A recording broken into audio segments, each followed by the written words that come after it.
그때 야곱이 애굽에 곡식이 있음을 보고 아들들에게 이르되 너희는 어찌하여 서로 바라보고만 있느냐. 야곱이 또 이르되 내가 들은즉 저 애굽에 곡식이 있다 하니 너희는 그리로 가서 거기서 우리를 위하여 사오라. 그러면 우리가 살고 죽지 아니하리라 하매 요셉의 형 10사람이 애굽에서 곡식을 사려고 내려갔으나 야곱이 요셉의 아우 베냐민은 그의 형들과 함께 보내지 아니하였으니 이는 그의 생각에 재난이 그에게 미칠까 두려워함이었더라. 이스라엘의 아들들이 양식 사러 간 자 중에 있으니 가나안 땅에 기근이 있음이라. 때에 요셉이 나라의 총리로서 그 땅 모든 백성에게 곡식을 팔더니 요셉의 형들이 와서 그 앞에서 땅에 엎드려 절하매 요셉이 보고 형들인 줄을 아나 모르는 체하고 엄한 소리로 그들에게 말하여 이르되 너희가 어디서 왔느냐. 그들이 이르되 곡물을 사려고 가나안에서 왔나이다. 요셉은 그의 형들을 알아보았으나 그들은 요셉을 알아보지 못하더라. 요셉이 그들에게 대하여 꾼 꿈을 생각하고 그들에게 이르되 너희는 정탐꾼들이라. 이 나라의 틈을 엿보려고 왔느니라. 그들이 그에게 이르되 내 주여 아니니이다. 당신의 종들은 곡물을 사러 왔나이다. 우리는 다 한 사람의 아들들로서 확실한 자들이니 당신의 종들은 정탐꾼이 아니니이다. 요셉이 그들에게 이르되 아니라 너희가 이 나라의 틈을 엿보러 왔느니라. 그들이 이르되 당신의 종 우리들은 12 형제로서 가나안 땅 한 사람의 아들들이라. 막내 아들은 오늘 아버지와 함께 있고 또 하나는 없어졌나이다. 요셉이 그들에게 이르되 내가 너희에게 이르기를 너희는 정탐꾼들이라 한 말이 이것이니라. 너희는 이같이 하여 너희 진실함을 증명할 것이라. 바로의 생명으로 맹세하노니 너희 막내 아우가 여기 오지 아니하면 너희가 여기서 나가지 못하리라. 너희 중 하나를 보내어 너희 아우를 데려오게 하고 너희는 갇히어 있으라. 내가 너희의 말을 시험하여 너희 중에 진실이 있는지 보리라. 바로의 생명으로 맹세하노니 그리하지 아니하면 너희는 과연 정탐꾼이니라 하고 그들을 다 함께 3일을 가두었더라.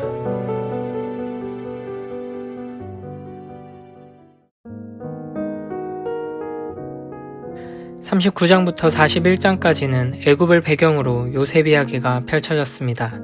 이제 42장에서는 야곱과 요셉의 형들이 다시 등장합니다. 바로의 꿈대로 7년의 풍년이 지나고 이제 무서운 7년의 흉년이 시작되었습니다. 애굽뿐 아니라 주변 여러 나라들도 지독한 흉년으로 곡식이 떨어지게 되었습니다. 그러자 각국 백성들이 애굽에 양식이 있다는 소문을 듣고 애굽의 총리인 요셉에게 몰려왔습니다. 가나안 땅도 기근이 심해 곡식이 다 떨어졌고 살기 힘든 지경이 되었습니다. 그러나 야곱의 아들들은 그저 서로 바라보고만 있었습니다. 다 늙은 아버지가 애굽에 곡식이 있다 하니 가서 사오라고 이야기하자 그제서야 움직입니다. 요셉이 17살에 애굽으로 팔려갔고 13년이 지나 30살에 애굽의 총리가 되었고 이어서 7년의 풍년 기간이 지났기 때문에 오늘 본문은 요셉이 노예로 팔려간 지 최소 20년의 시간이 흐른 뒤의 이야기입니다. 그 20년 동안 요셉의 형들은 죄책감 속에서 괴로워하며 살았을 것입니다. 아버지 또한 가장 사랑하는 아들을 잃은 슬픔 속에서 다른 아들들을 원망하며 세월을 보냈을 것입니다. 그러니 아버지와 아들들의 사이가 좋을 리 없고 동생을 노예로 파는 끔찍한 범죄를 저지른 형제들 사이의 관계도 좋을 리 없었습니다. 그래서 온 가족이 굶어 죽게 생긴 위기 앞에서 누구 하나 나서서 식량을 구하려고 하지 않는 모습을 보이는 것입니다. 아버지의 편애와 동생을 향한 증오로 깨어져 있던 가정은 여전히 큰 슬픔과 괴로움 안에서 누구도 책임지려 하지 않고 누구도 희생하려 하지 않는 모습을 보이고 있는 것입니다. 3, 4절에 보면 아버지의 말을 듣고 요셉의 형 10사람이 애굽에 곡식을 사려고 내려갑니다. 그러나 요셉의 동생인 막내 베냐민은 형들과 함께 가지 않습니다. 요셉을 향하던 아버지의 편애가 이제는 베냐민을 향하고 있는 것을 볼 수 있습니다. 그러나 여기서는 단순히 베냐민을 특별히 더 사랑하기에 보내지 않은 것이 아닙니다. 4절에 그의 생각에 재난이 그에게 미칠까 두려워함이었더라 라고 말합니다. 야곱은 베냐민을 형들과 같이 애굽으로 보냈다가 베냐민도 요셉처럼 잃게 될까봐 두려워하고 있는 것입니다. 야곱의 이와 같은 불안함의 근원에는 요셉이 사실은 짐승의 공격으로 죽은 것이 아니라 형들 때문에 죽었을지 모른다는 의심이 자리 잡고 있었던 것 같습니다. 야곱은 요셉을 다른 형제들이 죽게 만들었을지 모른다는 의심을 품고 괴로움 안에서 20년을 살아온 것입니다. 그리고 형들은 편애하는 아버지를 향한 상처와 분노, 그리고 자신들이 저지른 범죄에 대한 죄책감과 두려움을 해결하지 못한 채 20년의 세월을 살아갔을 것입니다. 아마도 요셉의 형들은 그래서 요셉이 노예로 고통받다 죽었을지 살았을지 모르는 그 애굽 땅으로 선뜻 가자고 아무도 말을 꺼내지 못했던 것으로 보입니다. 가장 비참하고 절망스러운 상황 속에서 하나님의 함께 하시는 은혜를 힘입어 형통한 사람이 된 요셉과 대조적으로 야곱과 그의 아들들은 하나님께서 약속하신 가나안 땅에서 살았지만 고통과 슬픔과 괴로움의 날들을 보내고 있었던 것입니다. 그런데 5절에서는 이 야곱의 아들들을 이스라엘의 아들들이라고 표현합니다. 약속의 땅에 사는 선택받은 가족들이지만 비참한 상태에 있는 야곱의 가족들이 약속의 땅에서 멀리 떨어진 나라지만 요셉으로 인해 하나님의 은혜의 역사의 중심이 된 애굽으로 출발합니다. 그리고 이 여행을 떠나는 요셉의 형들을 성경은 이스라엘의 아들들이라고 부릅니다. 이 여행은 단순히 양식을 구하기 위한 여행이 아니라 하나님께서 그들을 이 어둠 속에서 구원하시고 회복시키시기 위해 하나님의 영광스럽고 거룩한 나라 이스라엘로 만드시기 위해 인도하시는 여정인 것입니다. 양식을 구하기 위해 애굽으로 향하는 요셉의 형들을 통해 하나님의 손 안에서 이스라엘 민족이 태동하고 있는 것입니다. 여기서 우리가 한 가지 더 생각해 볼 점은 약속의 땅에 있는 언약의 가족들에게도 기근이 왔다는 것입니다. 우리는 온 세상에 기근이 찾아와도 약속의 땅에 사는 하나님의 백성들은 보호받고 풍성한 곡식을 누리며 살게 되기를 기대합니다. 그러나 약속의 땅에도 언약의 가정에도 똑같이 기근이 찾아옵니다. 아니, 오히려 이들 때문에 온 세상에 기근이 찾아왔다고 할 수 있습니다. 하나님께서는 이 이스라엘의 아들들이 요셉 앞에 엎드리도록 하기 위해 이들을 회복시켜 하나님 나라의 초석으로 삼기 위해 온 세상에 지독한 기근을 주신 것입니다. 그러므로 우리는 우리 인생에 고난과 어려움이 찾아오는 것을 이상하게 생각할 필요가 없습니다. 이 세상이 고통 가운데 신음하는 것을 보며 혼란스러워할 필요가 없습니다. 하나님께서 언약의 자손들을 회복시키시고 완성하시기 위해 이 모든 일들을 허락하시는 것입니다. 세상 때문에 그리스도인들이 교회가 고통당하는 것이 아니라 오히려 교회를 회복시키시고 온전케 하시기 위해 이 모든 역사를 주관하신다 하는 것을 우리는 잊지 말아야 합니다. 우리는 원수가 우리를 넘어뜨리기 위해 유혹하고 공격하는 것과 하나님께서 우리를 연단하시기 위해 주시는 고난을 분별할 수 있어야 합니다. 원수의 유혹과 공격 앞에서는 요셉과 같이 단호하게 거절하고 피해야 합니다. 그러나 하나님께서 우리를 연단하시기 위해 주시는 고난 앞에서는 다른 태도가 요구됩니다. 하나님의 연단을 거절하고 피해서는 안 됩니다. 이 고난을 통해 우리를 연단하시고 결국에는 완성하실 하나님을 신뢰하며 우리의 죄를 회개하고 믿음 안에서 인내해야 합니다. 요셉의 형들은 다른 방법을 찾을 수 없는 막다른 골목과 같은 상황 속에서 양식을 얻기 위해 애굽으로 긴 여행을 떠납니다. 그리고 마침내 애굽에 도착합니다. 그리고 6절에서 우리는 20년 전 하나님께서 요셉에게 주신 그 꿈이 이루어지는 모습을 보게 됩니다. 때에 요셉이 나라의 총리로서 그 땅 모든 백성에게 곡식을 팔더니 요셉의 형들이 와서 그 앞에 엎드려 절하매. 요셉은 이미 주변 여러 나라와 민족들이 양식을 얻으러 오는 모습을 보면서 형들이 올 것을 예상하고 있었을 것입니다. 그리고 형들이 와서 그 앞에 엎드리자 단번에 알아봅니다. 하지만 형들은 요셉을 알아보지 못했습니다. 세월이 많이 흘렀기 때문이기도 하고 요셉이 애굽 사람의 모습을 하고 있었기 때문이기도 합니다. 그리고 무엇보다 요셉의 형들은 요셉을 감히 똑바로 쳐다볼 수 없는 위치에 있었습니다. 이 순간 요셉은 만감이 교차했을 것입니다. 그러나 요셉은 자신의 감정에 매몰되지 않았습니다. 그동안 괴로웠던 기억들을 떠올리며 분노하거나 어떻게 복수할지 계획을 세우지 않았습니다. 9절의 요셉은 그들에게 대하여 꾼 꿈을 생각했습니다. 이 일이 일어나게 될 것이라고 계시를 주신 하나님의 뜻과 계획을 생각한 것입니다. 그래서 요셉은 분노하며 복수하지 않았습니다. 그냥 아무렇지 않은 듯 자신의 정체를 알리고 얼렁뚱땅 넘어가지도 않았습니다. 자신과 형들이, 온 가족이 상처에서 치유되고 하나님 앞에서 회복의 은혜를 누리도록 하기 위해, 그들이 진정 하나님 앞에서 회개하도록 하기 위해 일단은 자신의 정체를 숨깁니다. 그리고 그들에게 이렇게 말합니다. 너희는 정탐꾼들이라 이 나라의 틈을 엿보려고 왔느니라. 그러자 형들은 우리는 곡물을 사러 왔으며 정탐꾼이 아니라 다 한 사람의 아들들이라고 말합니다. 상식적으로 다른 나라를 정탐하기 위해 온 가족이 몰려다니는 일은 없기에 자신들이 모두 한 가족이며 형제 사이라는 것을 정탐꾼이 아니라는 증거로 내밀고 있는 것입니다. 그러나 요셉은 아니라 너희가 이 나라의 틈을 엿보러 왔느니라고 말하며 계속 의심합니다.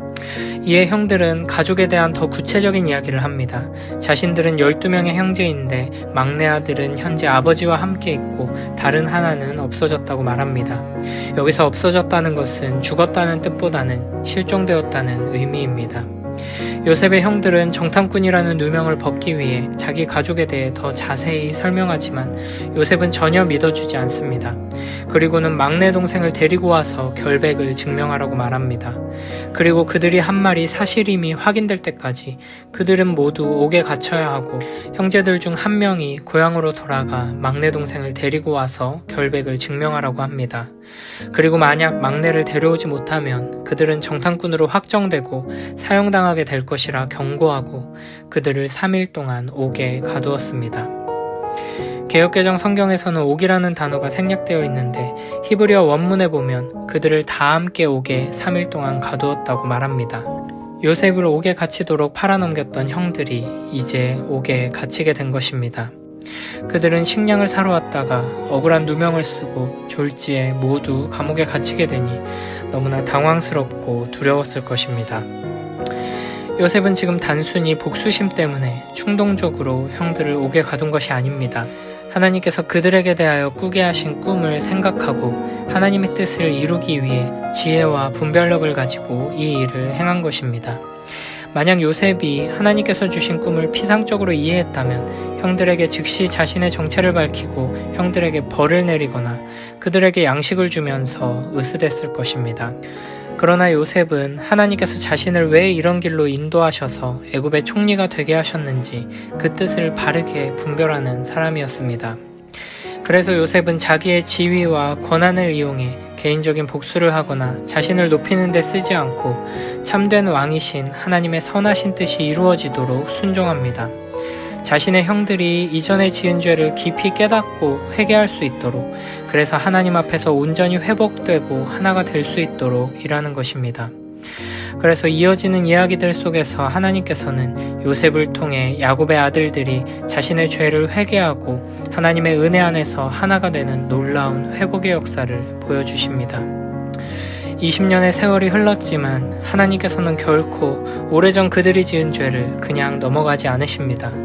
요셉을 통해 자신들이 동생에게, 아버지에게, 서로에게, 그리고 무엇보다 하나님께 지은 죄를 직면하게 하십니다. 온전한 회복을 위해서는 회개해야 합니다. 그리고 온전한 회개를 위해서는 자신의 죄를 직면해야 합니다.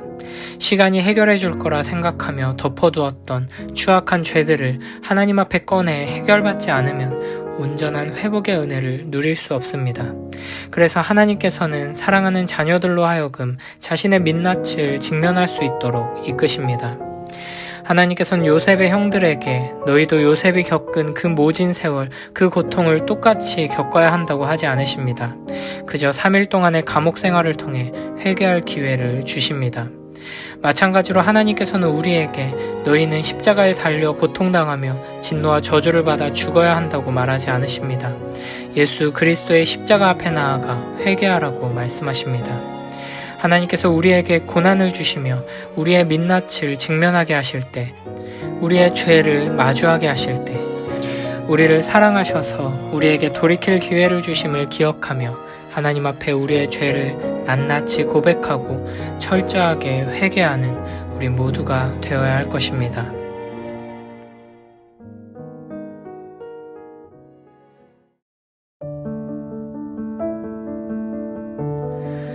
야곱은 이집트에 곡식이 있다는 말을 듣고서 아들들에게 말하였다. 얘들아, 왜 서로 얼굴들만 쳐다보고 있느냐? 야곱이 말을 이었다.